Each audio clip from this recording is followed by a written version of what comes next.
அல் உலூஹியா என்கிற இந்த பெயர், இதற்கு விளக்கம் என்ன? இதற்கு காரணம் என்ன? இந்த பெயரை சொல்லுவதற்கான காரணம் என்ன? இது அல்லாஹை வர்ணிக்கிறது அப்படிங்கிறாங்க. அல்லாஹை பற்றி வர்ணனை. அல்லாஹ் யாரு? அல் இலாஹ், வணக்கத்திற்கு தகுதியானவன். அல் மஅபூத், வணங்கப்பட வேண்டியவன். அப்போது தௌஹீத் அல் உலூஹியான்னு ஏன் அதற்கு பெயர் சொல்லப்பட்டிருக்குன்னா, அல்லாஹே இந்த வகையான தௌஹீத் வர்ணிக்குது. எப்படின்னா, அவன் தான் வணக்கத்திற்கு தகுதியானவன் வருது. இன்னைக்கு எத்தனையோ பேர் அல்லாஹ்வுக்கு இணை வைக்கிறாங்க. அல்லாஹ்வுக்குரிய இபாதத்துக்களை மற்றதுக்கெல்லாம் ஏன் செய்கிறாங்கன்னா, அவங்க அல்லாஹ்வுக்குரிய அந்த தகுதியை மற்றதுக்கு கொடுத்துக்கிட்டு இருக்கிறாங்க. மற்றதெல்லாம் இலாகாக ஆக்குறாங்க. ஆனால் மற்றது எதுவுமே இலாக ஆக முடியாது. மற்ற எதுவுமே வணங்கப்பட தகுதியானது இல்லை. அல்லாஹ் மட்டும்தான் வணங்கப்பட தகுதியானவன். ஆகவே தௌஹீத் அல் உலூஹியா அல்லாஹை வர்ணிக்கின்றது. அதாவது அவனுடைய பெயரான அல்லாஹ் எனும் பெயரை சுட்டி காட்டுகிறது. தௌஹீத் அல் உலூஹியால அல் இலாஹுங்கிற பெயர் இருக்குது. அல் இலாஹ் என்றால் அல்லாஹ்னு அர்த்தம். அல் இலாஹ் அல்லாஹ். அப்போ அல்லாஹ்ங்கிறத, அல்லாஹ்வுடைய அந்த மகத்தான பெயரை தௌஹீத் அல் உலூஹியா வர்ணித்து அல்லாஹ்வை ஞாபகம் ஊட்டுகிறது. அவன் மட்டும்தான் வணக்கத்திற்குரியவன் அப்படின்னு. அல்லாஹ் என்றால் வணங்கப்பட தகுதியான இறைவன் என்று பொருள். அல்லாஹ் என்றாலே அதற்கு என்ன அர்த்தம்? வணங்கப்படுவ தகுதியான இறைவன். ஆக உலூஹியாவுக்கு தகுதியானவன் அல்லாஹ் ஒருவன் தான். அப்போ அதனால தான் இந்த வகைக்கான பெயராக தௌஹீத் அல் உலூஹியான்னு இதை குறிப்பிடப்படுது. இப்போ அல்லாஹ்வை வர்ணிக்கும் போது அவன் தான் வணக்கத்திற்குரியவன்கிற இந்த செய்தி ரொம்ப தெளிவாக தௌஹீத் அல் உலூஹியாவில் இருக்குது. இதனை தௌஹீத் அல் இபாதா என்றும் சொல்லப்படும். ஏன்னா இது செயலால் அந்த வகையாகவும் சொல்லப்படும். ஏன்னா செயல் எப்படி இபாதத்தாக மாறுது, அப்போ அந்த செயலை குறிப்பிடும்போது இந்த வகை தௌஹீத் அல் உலூஹியாவை தௌஹீத் அல் இபாதா என்று சொல்லப்படும். அல் இபாதத்துனா என்ன? வணக்கம். ஓகே. அடியான் தனது அடிமைத்தனத்தை, உபூதியாவை வணக்கத்தின் மூலம் அல்லாஹ்வுடன் வெளிப்படுத்துவதால் அப்படி சொல்லப்படுகிறது. சரி, ஏன் தௌஹீதுல் இபாதா என்று சொல்லப்படுது அப்படின்னா, அதற்கு காரணம் இதுதான். உபூதியத், அதாவது அடிமைத்தனத்தை முழுக்க முழுக்க தான் ஒரு அப்து, அடிமை அப்படிங்கிற தன்னுடைய செயலால் வெளிப்படுத்துவதற்கு, அந்த செயலால் வெளிப்படுகிற விஷயந்தான் இபாதத். ஒருத்தர் எப்போ அல்லாஹ்வுக்கு தான் நான் இபாத் செய்யணும், என்னுடைய அடிமைத்தனத்தை நான் அவனிடம்தான் வெளிப்படுத்தணும், நான் அவனுக்கு அடிமை அப்படிங்கிறத தன்னுடைய செயலால் துவா கேட்கும் போது அல்லாவோட அடிமைன்னு தான் வெளிப்படுத்துகிறோமா இல்லையா? அல்லாஹ் நீ தான் என்னுடைய ரப்பு, ரப்பனா, ரப்பி அப்படின்னு கூப்பிடும்போது அல்லாவோட நான் அடிமை, நான் அவன்கிட்ட தான் கேட்டாகணும். அப்போது ஒரு மனிதன் தன்னுடைய அடிமைத்தனத்தை அல்லாவோட அப்படி வெளிப்படுத்துகிறான்.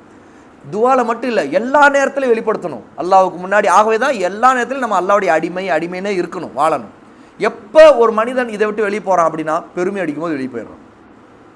அப்போது ஒருத்தனுக்கு மனசில் பெருமை வருதுன்னா தான் அடிமை மாதிரி அவன் நடக்கிறது இல்லை. அவனுடைய பேச்சு, தோரணை, நடை, உடை எல்லாமே தான் பெரிய ஆளுன்னு காட்டாரன். அப்போது அவன் அந்த உபூதியத்துடைய தன்மைக்கு மாறாக நடக்கிறான். இபாதுர் ரஹ்மான் யார்? ரஹ்மானுடைய அடிமைகள் யார்?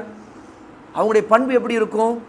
இபாதுர் ரஹ்மான் இல்லதீன யம்ஷூன அலல் அர்தி ஹவுனா. ரஹ்மானுடைய அடிமைகள் எப்படிப்பட்டவர் என்றால், அவர்கள் பூமியில் பணிவாக நடப்பார்கள். இந்த பணிவு அதான் உபூதியத்துடைய உயர்ந்த தன்மை. உபூதியத்தினா இபாதத்தோடு இருக்கிற தன்மை, அடிமைத்தனத்தின் குணம் அது. இந்த அடிமைத்தனத்தின் குணம் தௌஹீதுல, இந்த வகை தௌஹீதுல இருக்கனால தான் இது இபாதத்தாக ஒருத்தருடைய வாழ்க்கையில் மாறுது இல்லையா? ஆகவே தான் தௌஹீதுல் உலூஹியாவை தௌஹீதுல் இபாதா என்றும் சொல்லப்படுங்கிறாங்க. ஏன்னா உபூதியத் வெளிப்படுது ஒரு மனிதனிடம் அப்படிங்கிறாங்க. அல்லாஹ்வுக்கே தனது வணக்கத்தை மன தூய்மையாக சமர்ப்பிப்பது அடியான் மீது கடமை. அவன் தன் இரட்சகனையே சார்ந்திருக்க வேண்டும், அவனிடம் தனது தேவையை உணர வேண்டும். இதுதான் உபூதியா, இதுதான் அடிமைத்தனம். அடிமைத்தனம்னா என்ன?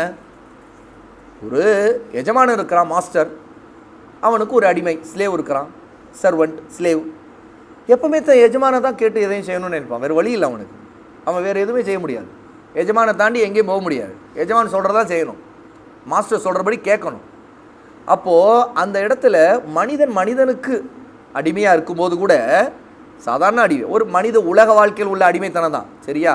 அப்போ அந்த உலக வாழ்க்கை ரீதியாக ஒரு மனிதன் தன்னுடைய மாஸ்டருக்கு கட்டுப்பட்டு இருக்கிறேன் அப்படின்ட்டு ஒரு அடிமையாக இருக்கிறான்னா அப்போ என் எஜமான்ட்ட கேட்கணும், என் மாஸ்டர் சொல்கிறபடி தான் செய்யணும் அப்படிங்கிறான்னா, வானங்கள் பூமி அனைத்தையும் படைத்த அல்லாஹ்ங்கிற அந்த மகத்தான ரப்புல் ஆலமீன் அவனுக்கு அடிமையாக இருக்கக்கூடிய மனிதன் அவன் தன்னுடைய அடிமைத்தனத்தை எப்படி வெளிப்படுத்துகிறான்னா, தன்னுடைய எஜமானாகிய அல்லாஹ்வோட தான் தனக்கு எப்பவும் தேவை உணரணும், தான் அவனையே சார்ந்து இருக்கணும், அவனைத்தான் நம்பி கிடக்கணும், அவனுக்காகத்தான் எதையும் செய்யணும், அவனை திருப்தியை தான் நாடணும் அப்படிங்கிற எண்ணத்தோடு இருக்கிறான் இல்லையா.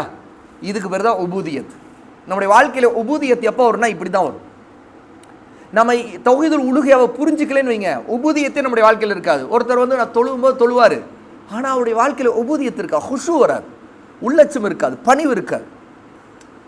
ஒருத்தர் தொழுகையில் காட்டக்கூடிய பணிவை வாழ்க்கையில் எல்லா நேரத்தில் கூட அல்லாஹ்வுக்கு முன்னாடி காட்ட முடியும். எப்படி? அவன் நடந்தால் கூட, வேறு வேலை இருந்தால் கூட தான் அல்லாஹ்வுடைய அடிமை, தான் அல்லாஹ்வுக்கு கட்டுப்பட்டு தான் செய்யணும், தனக்கு அல்லாஹ்வுக்கு பிடிக்காத ஒன்று தான் செய்யவே கூடாது, தனக்கு பிடிச்சிருந்தா கூட அல்லாஹ்வுக்கு பிடிக்கலன்னு விட்டுறணும். இதெல்லாம் ஒரு அடிமையுடைய தன்மை. இந்த அடிமைத்தன்மை தான் உபூதியத்துன்னு சொல்கிறது. அந்த நேசத்தை விரும்பி பணிவை வெளிப்படுத்துறது, அல்லாஹ்வுடைய நேசம் எனக்கு கிடைக்கணும் அப்படிங்கிறக்காக. அப்போ இது தௌஹீதுல் உலூஹியாவுடைய பண்பு அப்படிங்கிறாங்க ஷேக் சாலிஹ் அல் ஃபௌசான். இதுதான் உபூதியத். ஆகவே தான் இந்த உபூதியத் ஒருத்தருடைய வாழ்க்கையில் வர்றதுனால தான் தௌஹீதுல் உலூஹியாவை தௌஹீதுல் இபாதா என்கிற அந்த வகைக்கு இன்னொரு பேராகவும் குறிப்பிடப்படுது. உபூதியத் இருந்தால் தான் இபாதத்து, இபாதத்து இருக்கனால உலூஹியத்து. ஆகவே தௌஹீதுல் உலூஹியாவை தௌஹீதுல் இபாதா என்றும் சொல்லப்படலாம் அப்படின்னு இதுக்கு சொல்லப்படும். ஏன் தௌஹீதுல் உலூஹியான்னு சொல்லும்போது அது அல்லாஹ்வை வர்ணிக்குது. இங்கே தௌஹீதுல் இபாதான்னு ஏன் சொல்லணும்னா இது ஒரு மனிதனை, ஒரு அடியான அவனுடைய அடிமைத்தனத்தை வர்ணிக்குதுன்னு புரிய வைக்கிறாங்க. அல்லாஹ்வை வர்ணிக்கும் போது தௌஹீதுல் உலூஹியா, அடிமையை வர்ணிக்குது இல்லையா, ஆகவே தௌஹீதுல் இபாதா. ஏன்னா இது உபூதியத்தை காட்டுது அப்படின்னு உணர்த்துறாங்க.